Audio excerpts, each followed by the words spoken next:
Olá, você confia na ciência? A mídia tem mostrado que políticos no mundo inteiro têm tomado decisões quanto ao combate à Covid-19 sem levar em conta resultados científicos. Qual a sua opinião a respeito disso? Esta apresentação vai lhe ajudar a se posicionar frente aos dois questionamentos que eu acabei de realizar. Iremos apresentar como vem evoluindo a base metodológica da ciência desde que o homem passou a se comunicar de forma mais elaborada. Serão apresentados elementos filosóficos e históricos para compreender os desafios atuais do estágio da ciência.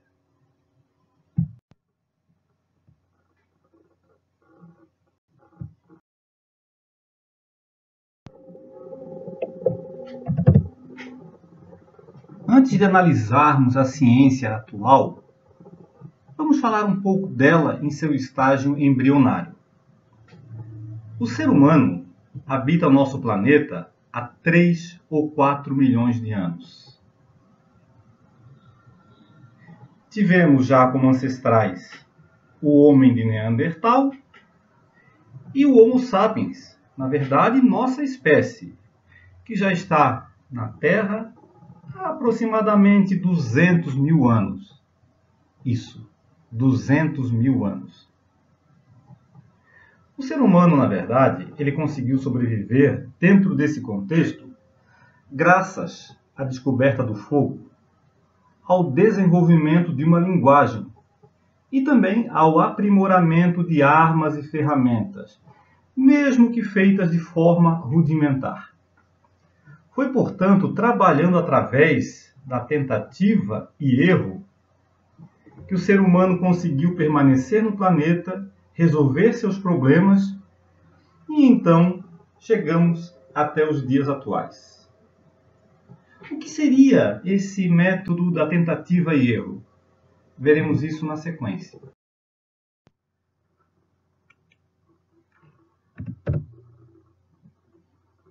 Aqui você tem a possibilidade de visualizar o método da tentativa e erro. Trata-se da construção de uma parede. Ela é feita inicialmente com apenas uma carreira de tijolos, mas a parede não resiste. Então surge a ideia de aumentar a quantidade de carreiras de tijolos. Isso funciona e então o método passa a ser utilizado em outras situações. Para tirar conclusões a respeito do mundo que o cerca, o ser humano raciocina de duas formas, usando dedução ou indução. No processo dedutivo, a partir de algumas premissas, são estabelecidas conclusões, regras, leis. Agora, se as premissas não são asseguradas, as conclusões também não são 100% seguras. E essas premissas podem ser quebradas com o tempo. Vejamos um exemplo. Se todo ser humano é mortal e Maria é um ser humano, então Maria é mortal. Vejam que a premissa 1 coloca todos os seres humanos dentro do conjunto dos mortais. Maria é um ser humano, então ela está dentro desse conjunto. Como esse conjunto está dentro do conjunto dos mortais, então a conclusão, Maria é mortal, ela é assegurada.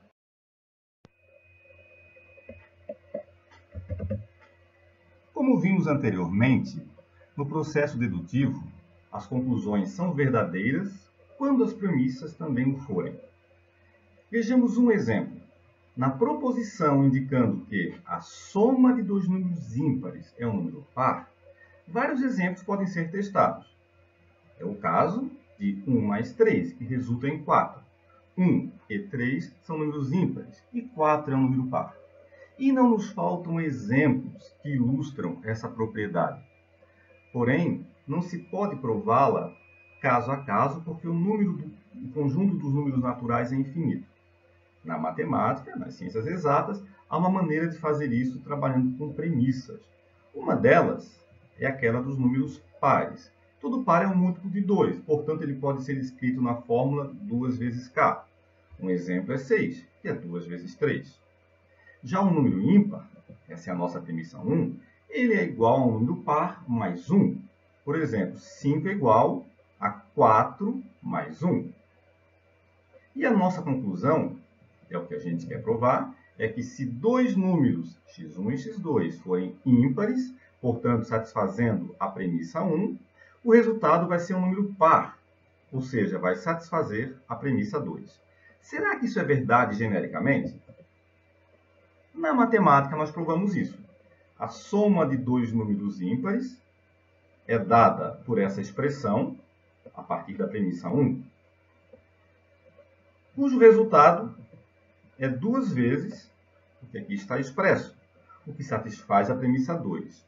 Logo, a nossa proposição inicialmente feita está provada matematicamente.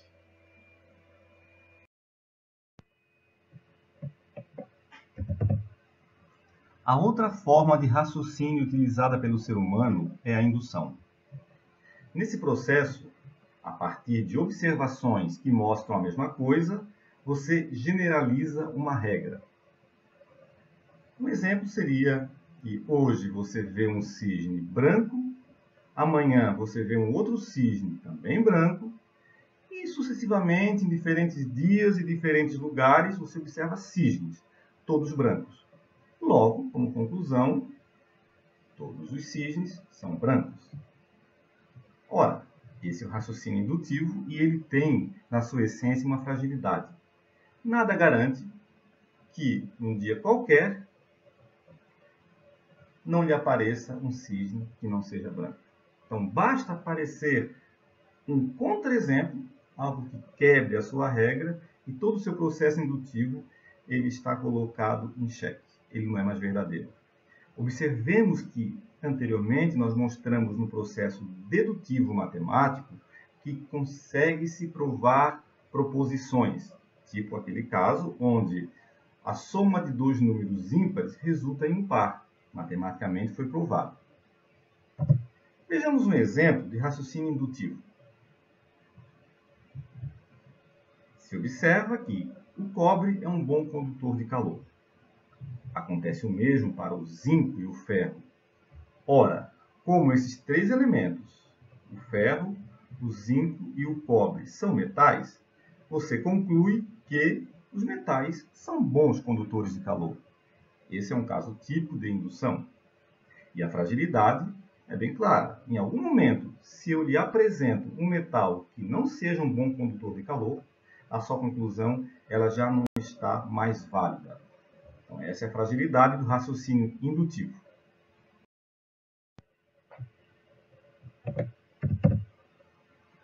Ora, as ciências exatas, através da matemática, também utilizam o princípio da indução. Nesse caso, ele é chamado de método da recorrência. Vejamos um exemplo.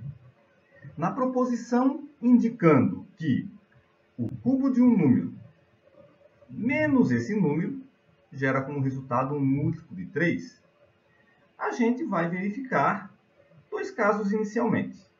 Digamos que o número n seja igual a 5. Então, n ao cubo menos n é igual a 120, que é um múltiplo de 3. Para n igual a 0, o resultado é 0, que é também um múltiplo de 3.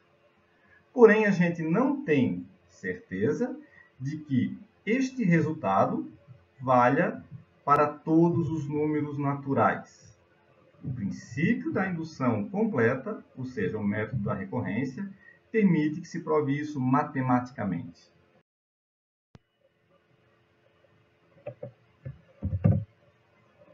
A indução matemática, para provar uma propriedade, ela tem 3 etapas. Na primeira etapa, a gente prova que a propriedade é válida para o primeiro valor. No exemplo dado, já havia sido provado para n igual a 0. Se n for 0, n ao cubo menos n tem como resultado um múltiplo de 3. Bom, se vale para o primeiro valor, imaginem que isso garanta que valha para o segundo.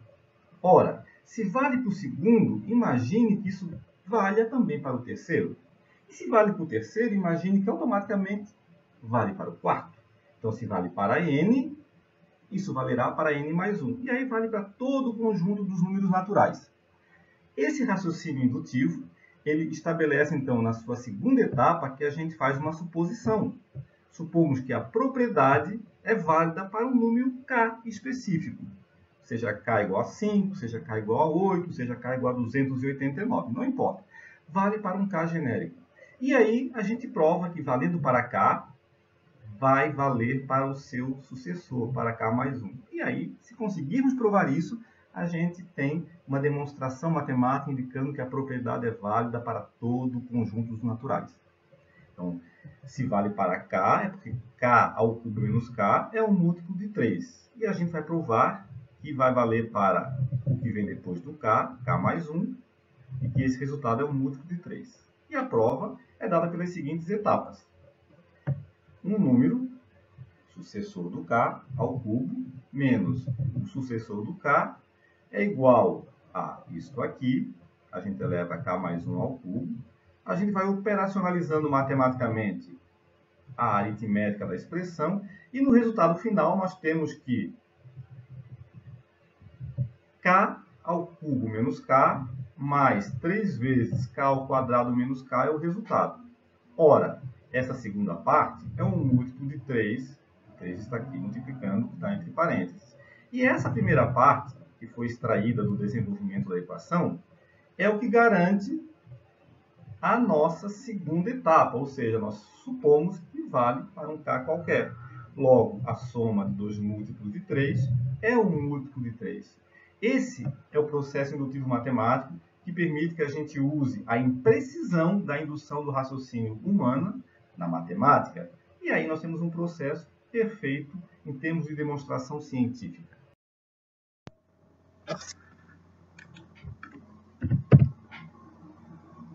Como vimos anteriormente, os métodos indutivo e dedutivo possuem fragilidades. Devido a isso, a ciência precisa trabalhar com concepções metodológicas que se adaptem aos diversos campos do conhecimento. Então, nas áreas das ciências exatas e da natureza, nós trabalhamos geralmente com métodos quantitativos. Porém, nas ciências humanas e sociais, é o caráter qualitativo da informação que predomina. Sendo assim, o conhecimento científico ele não oferece 100% de segurança em seus resultados. O que a gente terá é algo muito provavelmente verdadeiro. Observemos que isso é diferente da prática tradicional baseada em achismos, em opiniões empíricas que qualquer pessoa possa emitir a qualquer momento e sem base científica, sem base em um método que nos dê a garantia de um resultado muito provavelmente verdadeiro. Evidentemente, para que nosso resultado seja confiável, é importante que façamos muitos experimentos e com amostras grandes. Assim, a confiança do cientista será, com toda certeza, maior.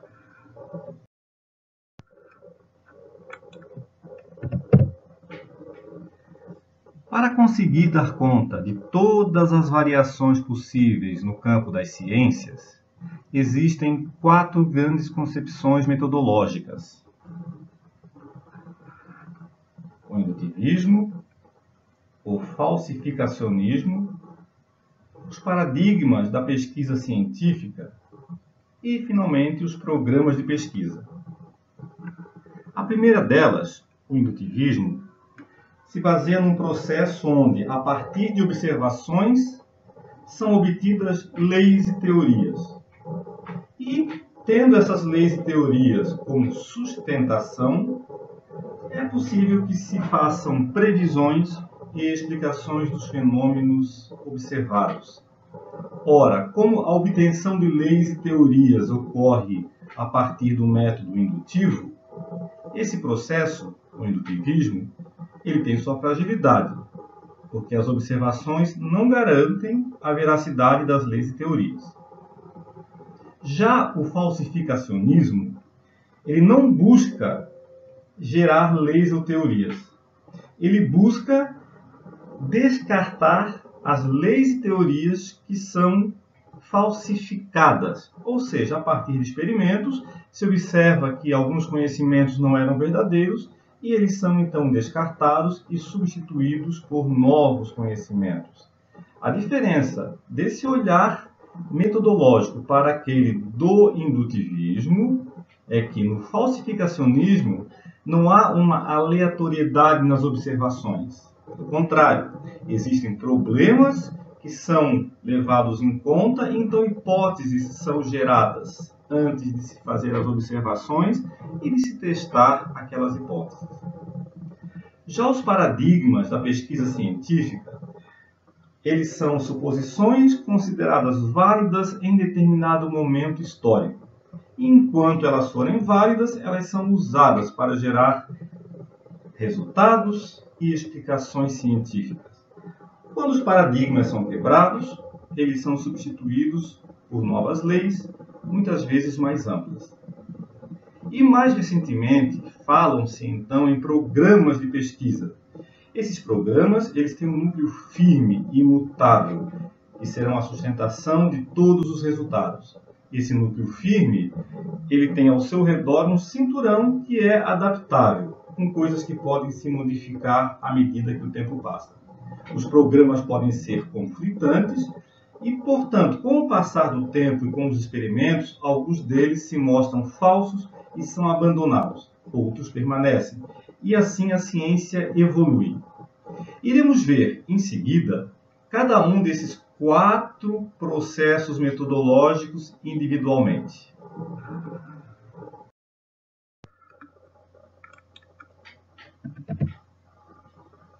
Vamos agora conhecer um pouco mais cada uma dessas 4 concepções metodológicas. O indutivismo, a primeira delas, ele é baseado no positivismo.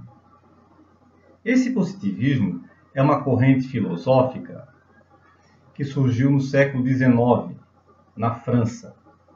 Essa corrente filosófica, ela afasta radicalmente tudo que advém de crenças e de superstições.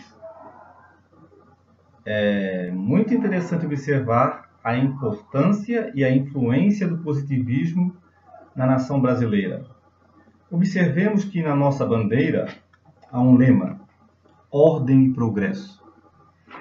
Esse lema ele tem sua origem no positivismo, porque segundo essa concepção filosófica, o progresso é subordinado a uma ordem. Pois bem, no indutivismo, observações são realizadas e a partir delas são induzidas leis, teorias, regras e conhecimentos. E com base nessas leis são deduzidos resultados, ou seja, nós explicamos os fenômenos e nós realizamos previsões. Já foi dito anteriormente que a falha nesse processo está na primeira etapa, ou seja, quando se concluem coisas importantes a partir de observações. Pode ocorrer uma nova observação que contradiga alguma lei ou teoria que foi gerada, e então todo o processo indutivista ele está colocado em xeque. Evidentemente, quanto maior for a quantidade de observações, maior é a probabilidade do resultado ser considerado correto.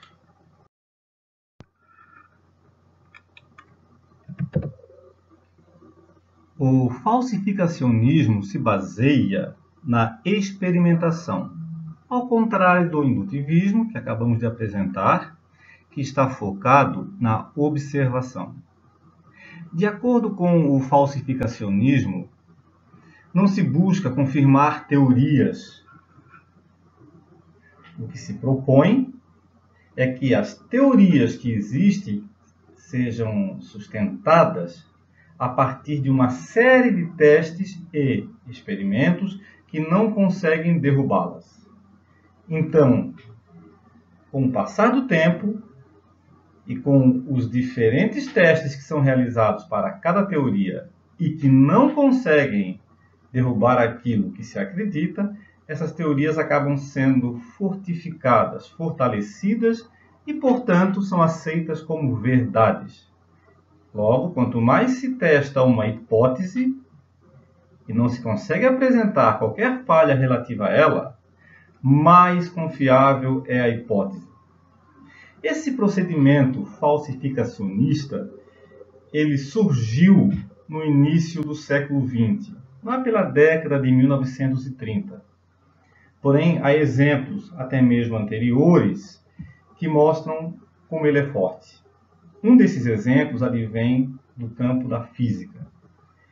O mundo seguia como verdade as regras e as leis de Newton. Porém, diversos fenômenos eram observados no universo, fenômenos que aconteciam com velocidades próximas àquela da luz, e as leis de Newton não davam conta de explicar esses fenômenos.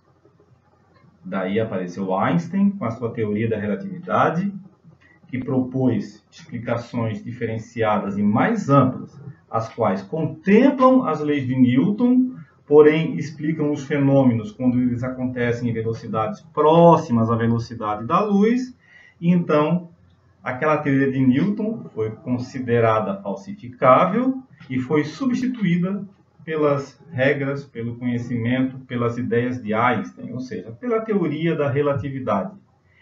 É assim que funciona o falsificacionismo. Regras e leis e conhecimentos são considerados verdade, até que o acúmulo de fatos contradigam essas regras, e então uma nova lei mais ampla passa a ser considerada como verdade. Ou seja, à medida que algumas conjecturas são descartadas, outras permanecem. E o conhecimento, portanto, passa a ser algo provisório e dinâmico.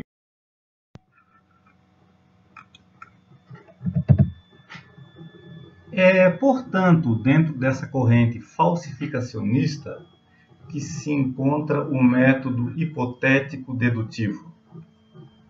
Esse método é muito interessante porque ele se baseia em experimentações que vão ou corroborar aquelas hipóteses que haviam sido previamente estabelecidas, ou então esses experimentos vão permitir que as hipóteses sejam refutadas. Ou seja, elas não funcionam e são descartadas. Dentro desse processo de corroboração ou falsificação de alguma hipótese por meio da experimentação, o diferencial em relação ao processo anterior é que são as observações que permitirão que essas hipóteses sejam concebidas. As hipóteses são, portanto, conjecturas que ficam à disposição dos cientistas para serem falseadas. O processo que leva à formulação das hipóteses, ele não é um processo tão ingênuo quanto aquele indutivista puro. Lembremos que no processo indutivista puro, observações são realizadas de uma forma aleatória, então hipóteses, conjecturas e leis são formuladas. Porém, no método falsificacionista, nós temos problemas reais e, a partir de observações associadas a esses problemas, se formulam hipóteses.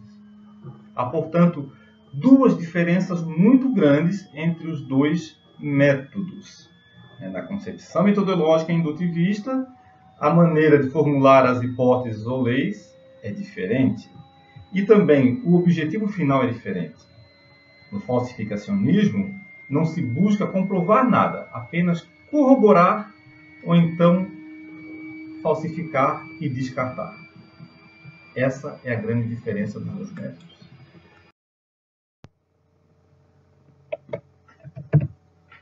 Vamos Vamos falar agora do uso de paradigmas no contexto da pesquisa científica. Um paradigma é uma lei, é uma crença que é aceita como verdade. Quando esse paradigma ele não serve mais para resolver uma quantidade importante de problemas, então ele passa a ser questionado. Esses problemas não são mais observados como anomalias. Eles formam um grande grupo de situações que geram um comportamento humano no sentido de achar uma nova maneira de trabalhar com as questões que não têm respostas. É assim que a comunidade científica coloca em xeque um paradigma e cria novas maneiras de trabalhar os seus métodos. Esses períodos de quebra de paradigma acontecem na ciência, não com muita frequência, mas são extremamente importantes, porque são a partir desses períodos que novas maneiras de trabalhar o procedimento científico são feitas, ou seja, novos métodos, novos materiais são consagrados, são considerados válidos e estabelecem a forma de trabalhar dos cientistas. Ora, no nosso momento histórico, a gente não vive mais aquele paradigma do medo que o ser humano tinha quando via manifestações sobrenaturais, lá na época em que ele vivia nas cavernas, ou então até mesmo na Grécia Antiga, quando trovões, inundações, vulcões que explodiam não tinham uma causa conhecida e eram então atribuídos aos deuses. E por medo não se pensava, não se ousava ir contra aquilo que era acreditado na época. Então a ciência não evoluía. Até mesmo no período medieval, quando o doutrinamento cristão dominava o mundo ocidental, nós sabemos que filósofos, cientistas eram perseguidos, eram julgados e eram atirados às fogueiras. Então não se ousava enfrentar o domínio da igreja cristã no Ocidente. Bom, isso foi vencido, novos métodos apareceram, então deixando de lado aquelas leis cristãs que eram a base de tudo, e aí os métodos quantitativos de pesquisa começaram a ser trabalhados, difundidos e desenvolvidos. Atualmente, esses métodos quantitativos parecem ser insuficientes, porque eles resolvem bem os problemas matemáticos, físicos, químicos, de fenômenos da natureza em geral, mas não servem para o universo humano e social. Então passa a ser importante que os materiais e métodos sejam agora adaptados também à ciência humana, à ciência social, e não fiquem apenas restritos à área das exatas. Esse é o momento que nós vivemos, um momento onde há uma quebra de paradigma. Muito importante, portanto, essa visão de mundo.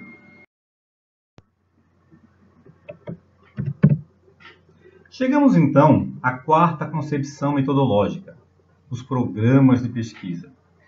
Esses programas são constituídos por um núcleo firme que é protegido da falsificação por um cinturão. Então, há regras que são consideradas imutáveis. O que se altera é este cinturão.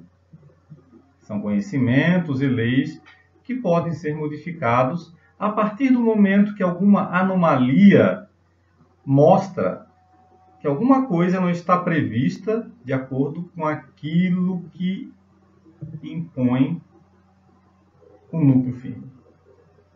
Mas o núcleo não pode ser alterado. Então as explicações têm que vir de fora. E esse cinturão, ele protege o núcleo e ele pode se ampliar e se modificar. Um exemplo disso é uma anomalia que foi percebida no movimento do planeta Urano. Ora, as leis da física, as leis newtonianas, previam uma determinada trajetória desse planeta, mas a trajetória não ocorria de acordo com o que era previsto. Então, para não quebrar o núcleo firme, que era composto, nesse caso, também por essas leis gravitacionais, tentou-se achar uma nova explicação. E uma das ideias foi que havia um outro objeto celeste que alterava, que mexia com a órbita daquele planeta. E assim procurou-se, no espaço ao redor do Sol, um outro objeto que pudesse fazer isso. E então o planeta Netuno foi encontrado. Era ele que causava as alterações na órbita de Urano. Vejam que interessante, não se quebrou o núcleo firme, se adaptou o cinturão e assim o programa de pesquisa ele se manteve intacto. É a existência de diversos programas que podem ser concorrentes, conflitantes, que contribuem para o avanço do conhecimento, para o progresso da ciência. Porque, à medida que alguns deles se mantêm vivos, outros, ao final das contas, a partir de uma série de anomalias, acabam sendo quebrados, excluídos, porque o núcleo firme não tem como se sustentar. Então, a ciência pode avançar dessa forma, e esta visão de programa de pesquisa, ela não contradiz nem o indutivismo, nem o falsificacionismo. Porque no indutivismo, a gente considera as observações, que também são usadas nos programas, e as leis e regras, elas não são verdades absolutas, elas podem ser quebradas. Entretanto, somente no cinturão protetor. Esse é um grande diferencial do nosso último e mais recente método, da nossa visão de concepção metodológica no universo da pesquisa.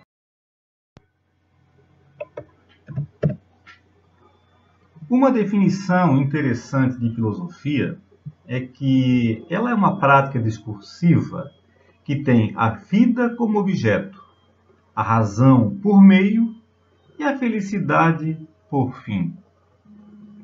Ora, assim, para que a gente conheça melhor o funcionamento da ciência no período contemporâneo, ou seja, nos dias atuais, é interessante compreender como a filosofia evoluiu da pré-história para a Idade Antiga, depois para o período medieval e a época moderna, chegando até os dias de hoje. É interessante lembrar que filosofia e ciência caminharam de maneira indistinta por muito tempo, e a separação das duas só ocorreu há pouco mais de 100 anos. Vamos então compreender um pouco como cada uma dessas eras teve características que auxiliaram a evolução da ciência por meio de reflexões filosóficas.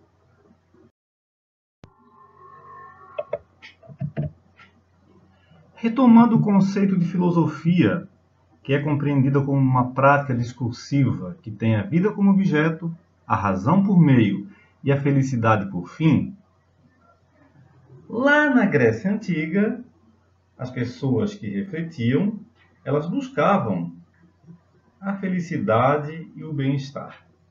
É isso que ocorre até hoje. Por isso se faz reflexões tendo a vida como objeto e utilizando a razão por meio.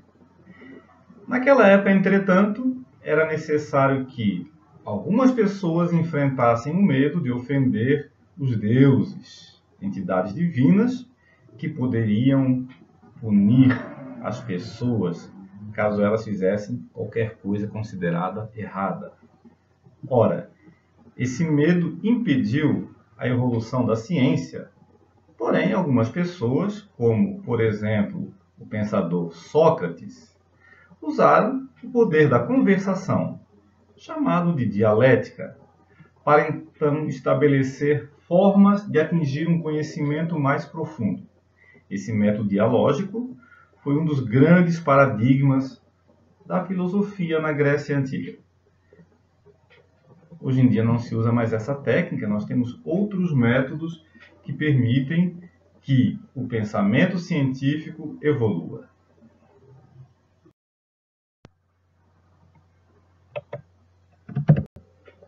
Outro importante filósofo da Grécia Antiga foi Aristóteles.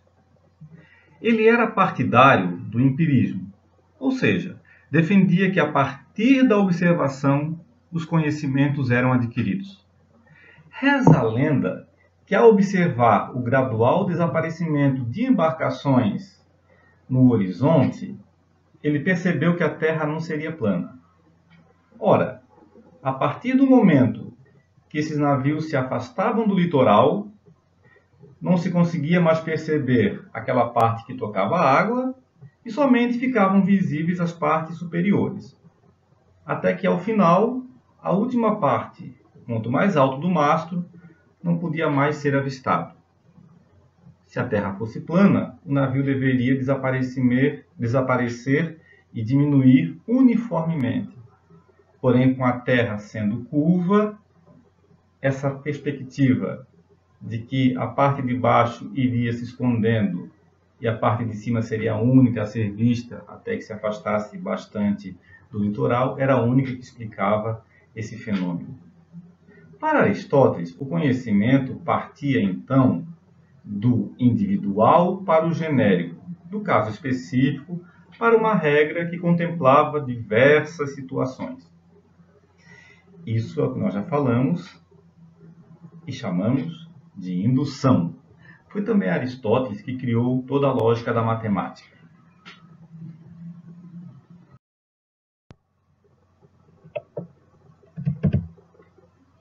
O período medieval foi aquele onde ocorreu a expansão militar de Roma. Então, Grécia deu lugar a Roma. Isso começou ali por volta de 200, 300 anos antes do nascimento de Cristo e foi até o Renascimento. Nos 700 ou 800 primeiros anos, ou seja, entre 200 anos antes de Cristo nascer até 500, 600 anos depois, nesse período foi então dissolvida toda a força da filosofia grega. E assim foi difundido e consolidado o cristianismo através da Igreja Católica. A fé cristã tornou-se, portanto, o pressuposto, o paradigma de tudo que havia nesse período. Então, o pensamento passou a ser produzido de forma filosófica religiosa.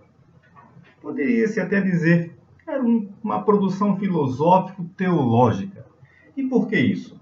Porque a ideia era concebida no fato de que, se o ser humano foi criado por Deus, sendo o homem a sua obra mais importante, então este homem deveria estar no centro do universo. Se o homem habita a Terra é o centro do universo. Qualquer coisa que contradissesse essa maneira de ver o mundo era rejeitada, era banida e a pessoa era queimada na fogueira. A Inquisição cuidou de fazer muito bem isso. Então, não se podia contrariar qualquer interpretação que fosse dada pelo catolicismo. Foram instituídas listas de livros proibidos, pessoas foram perseguidas, havia um tribunal que julgava tudo que era contra os preceitos religiosos. Isso só terminou mais tarde, num outro período, e é o que nós vamos ver a seguir. Vários são os fatores que contribuíram para a transição da Idade Média, período das Trevas, para a Idade Moderna. Podemos citar alguns, como, por exemplo, a Reforma Protestante, que fragilizou a unidade religiosa europeia. Evidentemente, aqui a gente não fala do que aconteceu no Oriente. Tivemos as grandes navegações, que geraram assim a descoberta de novas terras, onde essas terras não eram assim tão novas porque já tinham habitantes. O feudalismo deu lugar ao capitalismo. A imprensa se desenvolveu e, portanto, as pessoas tiveram mais acesso aos clássicos gregos e romanos que foram recuperados de países do Oriente. As explicações religiosas começaram a entrar em declínio e, então, passou-se a dedicar mais tempo às experimentações. E aquele caráter contemplativo medieval e a submissão aquilo que a fé cristã impunha, tudo isso acabou em declínio. Uma coisa interessante nesse período foi a maneira de pensar e de agir de um italiano, chamado Galileu Galilei. Essa pessoa interessante estava na Catedral de Pisa e ele percebia o movimento de um lustre suspenso nessa catedral. O lustre ia e vinha de acordo com o vento que entrava. Esse movimento de ir e vir poderia ser menor, mais curto ou mais longo. Isso dependia do vento, das portas estarem abertas e tudo mais. Ora, Galileu Galilei teve a ideia de mensurar o tempo de ida e volta desse lustre utilizando os batimentos cardíacos que ele percebia no seu pulso. E ele concluiu que o número de pulsações do trajeto de ida e volta desse lustre era o mesmo, independente do lustre fazer um trajeto muito pequeno, assim, ou um trajeto muito grande, dessa forma, gerado provavelmente pelo vento. Conclusão: ora, o tempo não tinha relação com a amplitude do movimento. Galileu Galilei, ele então utilizou um método para tirar uma conclusão. Ele não foi o único, vamos ver isso na sequência.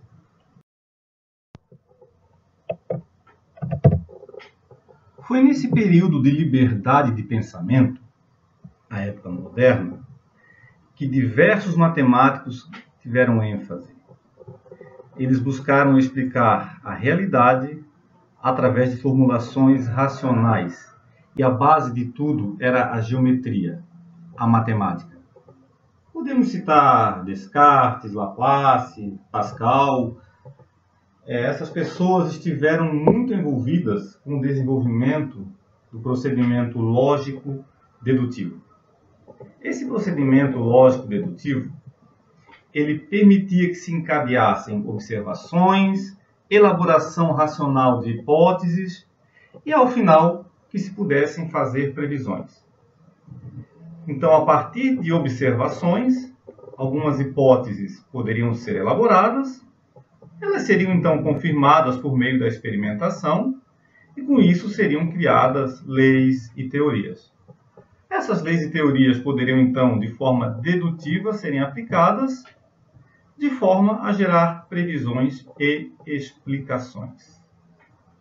Nós já falamos sobre isso, quando nós explicamos que o fato de observar fatos não implica em que tenhamos confiança plena nas leis e teorias que são concluídas. Muitas vezes as observações não são completas, então podem haver falhas nas conclusões e, portanto, todas as previsões são passíveis de erro. Esse método ele não satisfaz a todas as áreas do conhecimento, sobretudo o campo das ciências humanas e sociais.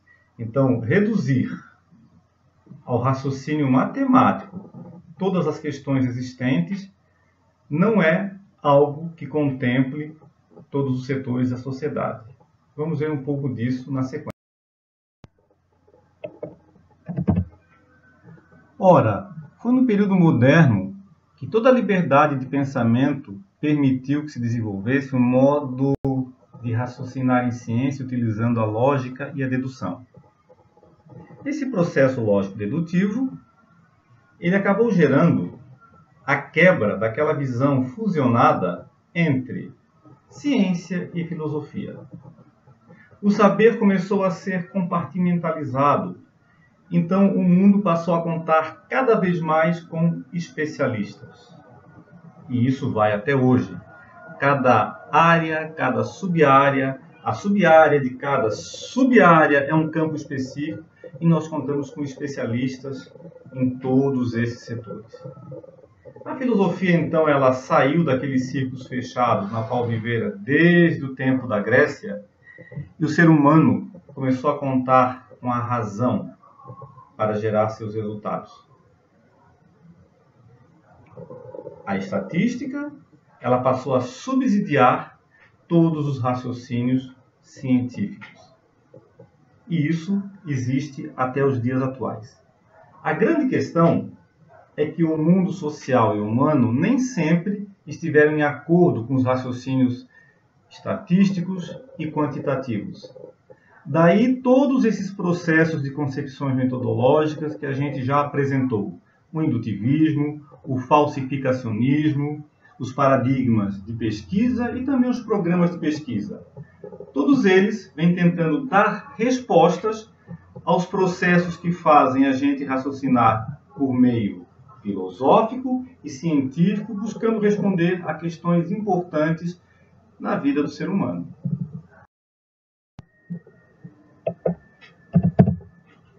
Entramos assim no período contemporâneo. Ele se iniciou com a Revolução Francesa, em 1789.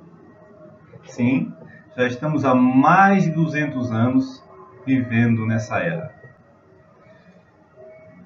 As monarquias absolutistas foram caindo pouco a pouco. E a liberdade de raciocínio aumentou. Os cientistas puderam trabalhar com mais liberdade. Na época antiga, no período medieval, não havia espaço para a ciência livre. A Igreja Católica, o cristianismo, impedia tudo isso. Já no período moderno, houve muito mais liberdade, porém reis, imperadores determinavam os direcionamentos que mais lhes interessavam. No período contemporâneo, o nosso, essa liberdade é maior. E os pensadores, desde o início desse período, continuavam confiantes no poder da razão. Se percebe muito disso hoje em dia, mas já está claro que a razão, ela não se mostra hábil em assuntos humanos. Tivemos a teoria da relatividade, formulada por Einstein, o princípio da incerteza, que também apareceu, e tudo isso foi contribuindo para a alteração dos paradigmas científicos.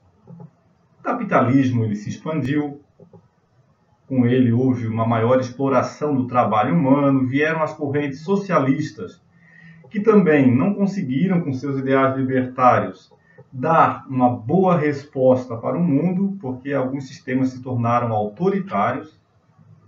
E com isso a gente continua se questionando a respeito da filosofia e daquela definição que já trouxemos algumas vezes. Filosofia é uma prática discursiva que tem a vida como objeto, a razão por meio e a felicidade por fim. Será que toda essa trajetória da ciência, tendo a vida como objeto, ela consegue utilizar a razão por meio e gerar, ao final, esse bem-estar social?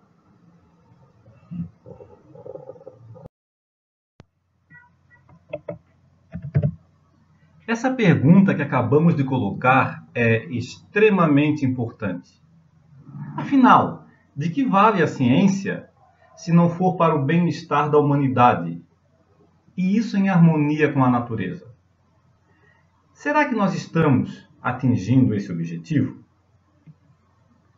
Se observarmos nas últimas décadas, e até no último século, que tivemos 2 grandes guerras mundiais, que houve uma guerra fria entre 2 grandes potências, na época a União Soviética e os Estados Unidos, e que essa guerra fria existe ainda, porém moldada diferentemente nos dias atuais. Se a gente perceber que vivemos sob uma ameaça atômica real e que o nosso planeta tem sofrido uma degradação intensa, que a desigualdade social ela se vê ampliada, será que esses fatos nos permitem concluir que a ciência tem de fato avançado? Além disso, podemos considerar que a geometria euclidiana não é a única, portanto temos espaço para novas bases conceituais que possam mudar os paradigmas. Paradigmas esses que já foram embasados no positivismo, Paradigmas esses que também podem levar em conta o falsificacionismo. A grande questão é que encaminhamento o mundo atual dará para os processos científicos, de forma que possamos, de fato, manter a vida como objeto, a razão por meio e a felicidade por fim.